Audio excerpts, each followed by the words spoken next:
Hello, आम्ही इथे red अर्थ नावाच्या प्रॉपर्टीमध्ये आलेलो आहोत. ही जरी कोळसा रेंजच्या जरीमध्ये आहे आणि आम्हाला इथे खूप खूप खूप अमेझिंग एक्सपिरियन्स आला.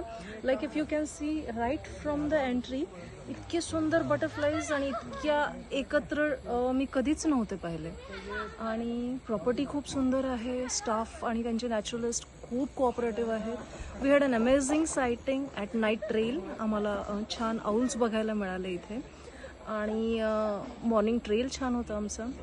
अगेन ही ट्रिप जेव्हा प्लॅन केली आणि मी ऐकलं की अरे आपल्या 4 सफारीज बफरमध्ये आहेत, I was a bit disappointed like all people. परंतु गेल्या काही दिवसांमध्ये, गेल्या 1-1.5 महिन्यांमध्ये माझा असा अनुभव राहिलेला आहे की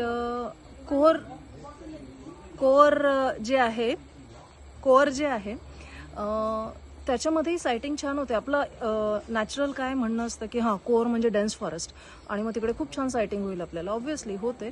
आणि मग बफरला आपण थोडंसं इग्नोर करतो, पण तसं नाही आहे. बफरमध्ये पण खूप सुंदर, खूप छान सायटिंग होते. राईट फ्रॉम फ्लोरा फाउना, म्हणजे झाडं अमेझिंग आहेत आणि वेगवेगळ्या प्रकारचे पक्षी पाहायला मिळाले. आणि ऑफकोर्स राजाचं सायटिंग तर झालंच, टायगर तर मिळालाच आम्हाला, छान मिळाला. 4 सफारीज झाल्या आमच्या आणि 4 सफारीजमध्ये छान दर्शन दिलेलं आहे वाघाने. सो बफरमध्ये सायटिंग होत नाही हा नॉर्म आपल्याला आता सोडून द्यायला लागेल. आणि थँक्यू अगेन रेड अर्थ.